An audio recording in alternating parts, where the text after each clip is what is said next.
One number to rule them all. So in the medical field, we deal with lots of numbers. It's a pain. It's hard to see this number, that number.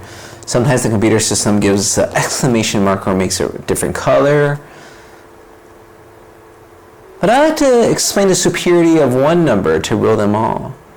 For diabetes, they've come up with one number. That's why diabetes is such a big deal now, because they have one number. It's so easy. They used to have the oral glucose tolerance test for people who are pregnant. They still do that.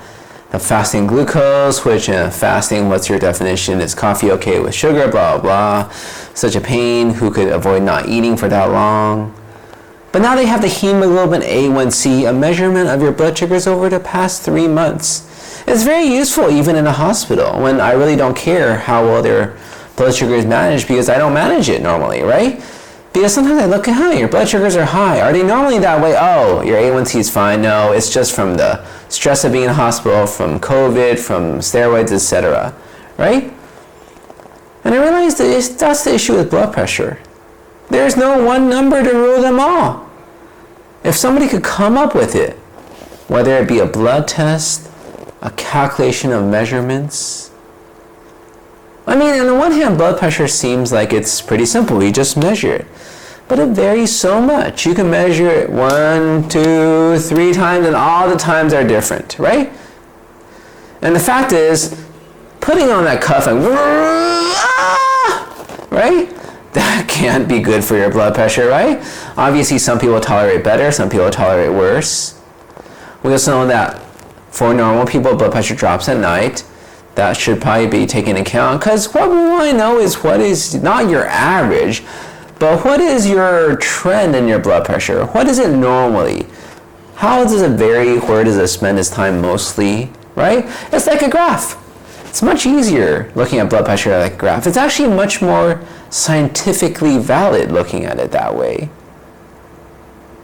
Because even people who just have white coat hypertension, their blood pressure normal at home, they actually have more issues. Apparently, their blood pressure is high more normally. But we don't measure it 24 hours a day. We don't even measure it 20 hours or 15 hours a day. Most people measure it once every few weeks, or every few months, or whenever they see the doctor, right? In a hospital, we measure it more constantly, and you see some people have better blood pressures than others. But, again, is it valid? I don't know. In a hospital, some people have higher blood sugars.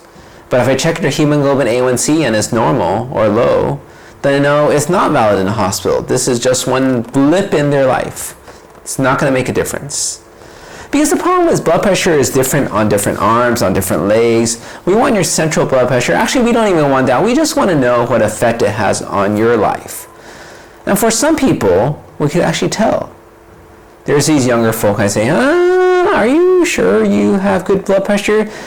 I mean, I see it here that it looks decent, and I know you tell me it's fine, but I'm just suspicious because your heart looks awfully thick for somebody who has normal blood pressure, and it doesn't go that way overnight, right?